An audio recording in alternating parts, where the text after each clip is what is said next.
फिन बर'नि लाइमोन गेलेगिरि उसारानि बसुमतारिया ब्रन्ज मेडेल मोननो हादों। तामुलपुर जिल्लानि सिङाव थानाय गरेश्वर गबसरा दंगफारा गामिनि बिफा पद्मधर बसुमतारी, बिमा डिम्बिसरी बसुमतारीनि फिसाजो उसारानि बसुमतारिया नेपाल हादोरनि राजधानी काठमान्डुआव थांनाय 4 नभेम्बरनिफ्राय 6 नभेम्बरसिम जानाय 18थि वाके इन्टारनेशनेल केराटे चेम्पियनशिप 2022 आव बर'नि फिसा उसारानि बसुमतारिया ब्रन्ज मेडेल लाबोनो हानानै ओनसोलनाङैनो गोग्गानाय लाबोदों। बेनि अनगायैबो ओडिशा रायजोनि भुवनेश्वराव 2022 मायथाइनि मे दाननि 21 निफ्राय 22 मे दानसिम खुंजानाय 24थि अल इन्डिया वादकाइ केराटे चेम्पियनशिप 2022 आव उसारानि बसुमतारिया सनानि मेडेल लाबोनो हादोंमोन। हादोरारि गेलेगिरि उसारानि बसुमतारिया फोरमायनाय बादिब्ला बिटिआरनि गेलेमु बिफाननि मावफुं सोद्रोमा दावबायसा बर' बिथाङा गेलेगिरिफोरखौ मोजां रोखोमै रायदावा होननानै फोरमायदों। बेराफारसेथिं बिटिसिनि 30 नं गरेश्वर बियाबनि एमसिएलए पबित्र कुमार बर' आरो बिटिसिनि इएम रनेन्द्र नार्जारी बिथांमोनासो मदद खालामो होननानै फोरमायदों। दायो उसारानि बसुमतारिया गेलेनाय बिथिङाव गोजौ थाखोसिम लांनायनि थाखाय जोनोमगिरि बिमा बिफाया नाजागासिनो दं होननानै फोरमायदों। खुलुमबाय, आंनि मुङा उसारानि बसुमतारी। जों थांदोंमोन जोंनि इन्डियानि जानानै नेपालाव काठमान्डुआव, ओमफ्राय जों गासिबो मेडेल लाबोनो हादों। ओमफ्राय खुसि जादों, आंबो बेयाव लोगोसे मेडेल लाबोनो हादों। थेवबो जोंनि टारगेटआ जायो गल्ड मेडेल, नाथाय आं गल्ड मेडेल लाबोनो हायाखै, आं ब्रन्ज हादों। जोंनि इन्डियानिफ्राय गोबाङानो गल्ड मेडेल लाबोदों। जों बेयाव बेलेग माने कान्ट्रिजों गेलेनो गोनां जादों, बिराद टाफ जादों। बेयाव बबे कान्ट्रिनि जेथु बाहागो लादों? इन्ड'नेसिया, नेपाल, इन्डिया, ओमफ्राय श्रीलंका बिदिनो दङ आरो दंबावो। बिनानावखौ जों खोनानो मोनदों जितु बेवहाय जायगायाव मोननै जितु ब्रन्ज मेडेल मोननो हादों ना, बबे मोननो हादों? आं काटा इभेन्टआव 3rd पजिशन आरो कमिटि इभेन्टआव 3rd पजिशन माने ब्रन्ज मोननो हादों, मोननै ब्रन्ज। बिनानावा जों मिथिनायाव आगोलावबो जितु मोनसे सनानि मेडेल मोनखांबाय, बे बिथिङाव मा बुङो? बेयावबोथ' गोजोननाय दङमोन, आं सनानि मेडेल लाबोनो हादोंमोन। बिदिनो नाजाबावनांगोन आरो आं जिहेतु दा थांनानै गम मोनबाय, दा माने आंजों जाय गोग्लैदोंमोन बिसोर जानो हागौ आंनिख्रुइ बांसिन प्रेक्टिस खालामदों, बेखायनो आं बिसोरखौ फेजेननो हादिया। आरो आं बिसोरनिख्रुइबो आरो बांसिन प्रेक्टिस खालामनांगोन, जाहाथे आं बिसोरखौबो इयुनाव आरो फेजेनबावनो हायो, गल लाबोनो हायो। माब्लानिफ्राय माब्ला जादोंमोन बे खेलाया? खेलाया जोंनिया नभेम्बरनि 4 to 6 तारिखै जादोंमोन आरो नेपालाव काठमान्डुआव। इन्डियानिफ्राय बेसेबांसो जोन बेहाय बाहागो लादोंमोन? इन्डियानिफ्राय गोबां बाहागो लागोन, खमसे खम मिनिमाम 60 जनसो जागोन। जोंनि उरिस्सानि बैथिं गुजरातनि आरो जोंनि आसामनि आरो बिथिं अरुणाचलनि। जिहेतु नोंथांमोननो जे बाहागो लानायाव थांनायाव जितु गरेश्वर ओनसोलनिफ्राय साबेसे जितु थांफादोंमोन? जों गरेश्वरनिफ्राय गासै जों तामुलपुरनिबो दोङो, जोङो माने जयै थांफादों। बेयाव जों 6 जन जादों। ओमफ्राय आरो तेजपुरनि दोङो, बिश्वनाथ सारियालिनि दोङो, बिसोर गासैजों जोङो माने इन्डियानि माबानिफ्राय आसामनिफ्राय टटेल 12 जन जादों आरो। 12 जनाव बेसेबां जन सनानि मेडेल लाबोनो आरो ब्रन्ज लाबोनो? 12 जनाव सनानि मेडेल थादों, माने 50% थादों सनानि मेडेल, बिदिनो आरो। जितु बिनानावा बाहाय बे जानायाव जितु 3rd पजिशन मोनबाय, नेक्स्ट टाइमाव जितु बिनानावा माबोरै प्रिपारेसन खालामो जितु सेथि थाखोआव मोननो थाखाय? बिदिनो माने आं दा गावनो बुजि मोनदों आरो ना, बेयाव थांनानै बेसेबायदि टाफ जायो आरो खेलाया। आं जेरैबायदि प्रेक्टिस खालामो सान हर, जों मालाबा न'आव फैबाथाय हरनि 9टा जायो, 8टा जायो, आरो मालाबा न'आवनो फैनो हाया। आं जेरैबायदि प्रेक्टिस खालामदों आंनिख्रुइबो बांसिन बिसोर प्रेक्टिस खालामदों, बेखायनो बेबायदि हादों आरो ना। आंबो दा बिसोर जेरैबायदि खालामदों आंबो बेबायदि प्रेक्टिस खालामनो नाजानांगोन। नेक्स्टआव बबेहाय जागोन जितु खेलाया? नेक्स्टआव काश्मीराव जानाय खोथा दं, बेयाव नायनि। बिनानावा जितु गेलेनायाव जितु आवगायबोगासिनो दङ, बेहाय सोरबाफोर मदद खालामदों ना खालामाखै? मदद जोंनि खाथिनि एमएलए एमसिएलए बिसोर एसे खालामदों, जोबोद साबायखर बावहरदों बिथांमोननिसिम।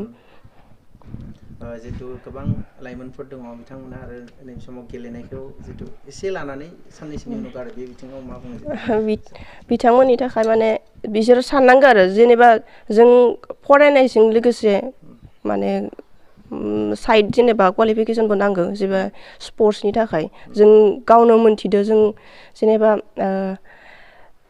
सरकारि साख्रिखौबो जों थांनाय खनसेयाव थांदोंमोन नालाय खारनो थांदोंमोन बेयावबो पास खालामनो हादोंमोन खिन्थु आंनि बिखौमा सार्टिफिकेट गैयामोन बेयाव पुलिस कामान्ड' मोननैबो पास जादोंमोन खिन्थु सार्टिफिकेट गैयिनि थाखाय आं साख्रिखौ मोनदिया बेयाव बुजि मोनदो जे जितु माने इडुकेसन क्वालिफिकेसन थानाय लोगोसे एक्सट्रा क्वालिफिकेसन थानांगौ जेनेबा खेलानि थाखाय बा किसुमान जायखिजाया मोनसे एक्सट्रा क्वालिफिकेसन थानांगौ आरो आङो जोंनिनो खाथिनि गरेस्वर काराटे एकाडेमिनिफ्राय जों गासैबो थांनाया ओमफ्राय बेयाव जोंनि इन्सट्राक्टर अन्जन बर' सार बिथाङा एबार पुलिसाव साख्रि मोनबाय थेवबो जिहेतु बिथाङा माने जइनिं जानायाव मास मोनसे टाइम होदोंमोन माने हिमन्त बिश्व सारा बेयाव जोंखौ बेखिनि टाइमावनो जेरै हायो बेरै प्रेक्टिस होदों माने गावबो जोंजों लोगोसे थाफायो आरो गावनि जितु केरियार दोङो थेवबो जोंखौ माने ओरैबायदि सापर्ट होयो सारा जेरैबायदि जोंखौ बुजायो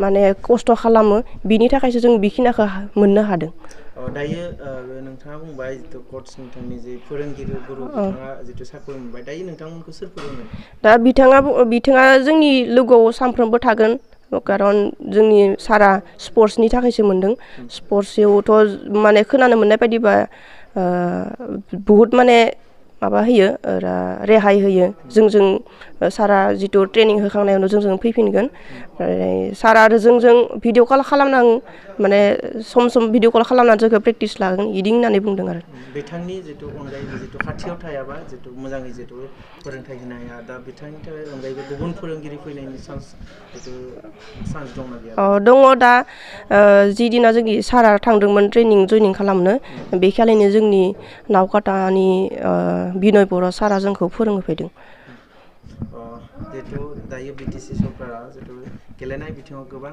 गोख्रों नोजोर होबोगासिनो जितु नोंथांमोनखौ जितु नोजोर होदोंना होआखै बेखौ जों बुंनांगोन जोंनिथिं बिदि नोजोर फैयाखै खारन फैनाय मोनबा जोंखौ एसेबाबो माने सहाय खालामगोन जोंनि स्पर्ट्स सारानो सहाय खालामगौमोन बुंनो थाङोबा बिथांनिफ्राय जों जेबो सहाय मोनाखै जितु दिनै बुंनो थाङोबा बिटिसिआव स्पर्ट्सखौ डेभेलप खालामनो बाथ्रा बुंदों नाथाय गेलेगिरि बिथांमोननिसिम जेबो जितु मदद खालामनाय गैया नामा जों माने जेब्ला थाङो स्पर्ट्स सारनियाव अब्ला जों मोजां बेब'हारबो मोना स्पर्ट्स सिएमनियाव जितु दाउ बैसा सारनियाव थाङोब्ला जोङो बेब'हारखौबो मोजां मोना खिन्थु जोंनि खाथिनि जितु सार MCLA सार बिथाङा मोजाङैनो आंखौ मदद खालामदों बुंनो थाङोबा आं थांदोंमोन आदाजों ओमफ्राय जायगानि जितु MCLA बिथांमोना मोजाङै जितु सापर्ट खालामो नाथाय डिपार्टमेन्टनि EMआ मोजां सापर्ट खालामो बिदिनो बुंनांगोन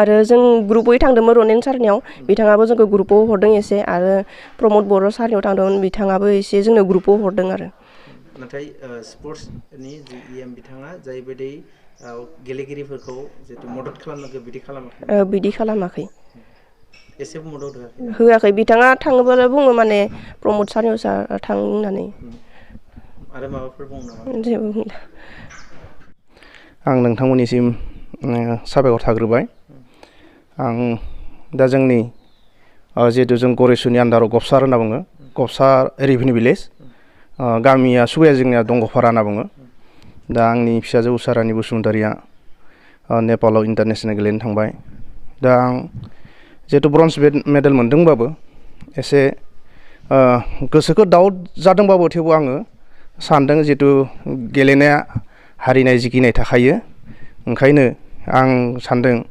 जिहेतु गोसोजों गावनि साननाय जेसेबां माबादों बेखौ आं रंजादोंबो होनना बुंनांगोन एसे रंजानायबो मोनदों दा ओंखायनो आं सानो जिहेतु आंनि फिसाजो उसारानि बसुमतारिया इयुनाव जिहेतु गल्ड मेडेलखौ लानानै फैनो हागोन होननानै आं सानदों जिहेतु नाजाबावथों आरो नाजानायनि गेजेरजोंसो हयथ' देरहानो हागोन आं बेखौ लुबैयो आरो बेखौबो बुङो जिहेतु माहाय नाजानायनि गेजेरजोंसो हयथ' बेबायदि गोदो जिहेतु गल होलाबदोंमोन गल मोन्दोंमोन दा ब्रन्जखौ मोनबाय आरो ब्रन्ज मोनदोंबाबो जाहाथे नारभास जाया आरो दावगानो हाथों आं बेखौ आं गारजेन बिफा जानानैहाय आं साबायखर होदों जाहाथे इयुनाव आरो नाजाबावगोन।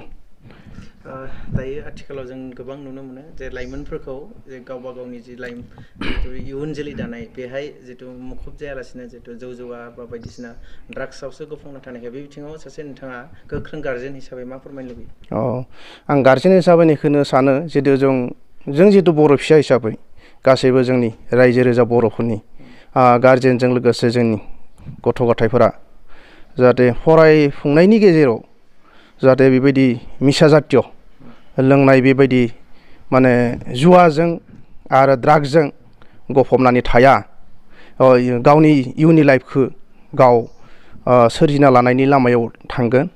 आं गासैबो लाइमोनफोरखौ खावलायदों जिखुनु जाया मानो गेलेनाय स्पर्टफोराव एसे आगान होनानै हारिनि मोनसे डेभेलपमेन्टनि थाखाय मोनसे सिनायथि होनायाव गासैखौबो माने आङो खावलायहरो आरो। नैबे समाव जितु गेलेनाय बिथिं जे ब्रिटिश सरकारा नोंथांनि गथ' गथायनि जे गेलेनायाव मदद खालामदोंना खालामाखै?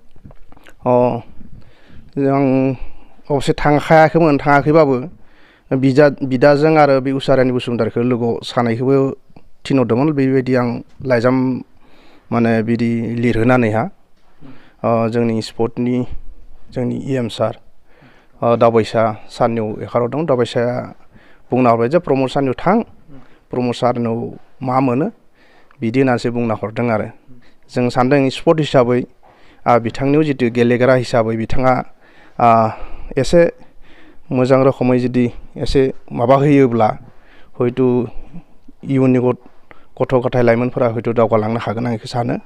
आरो MLA जोंनि जितु माने MCLA सारा एसे हरदों आं बेखौ मोनथिदों। आरो प्रमद सारनि लोगोआव थांनानै रायज्लायनायाव प्रमद सारजों आरो ग्रुप थांनानैहा बिसोरो एसे मोनदों होननानै आं सानदों आरो रनेन सारा एसे ग्रुपआव हरदों होनना बुंदों आरो बेबायदि बेक्तिगत हिसाबै बेबायदि थांनायाव बिदि बेलेग आरो रावबो होआखै आरो।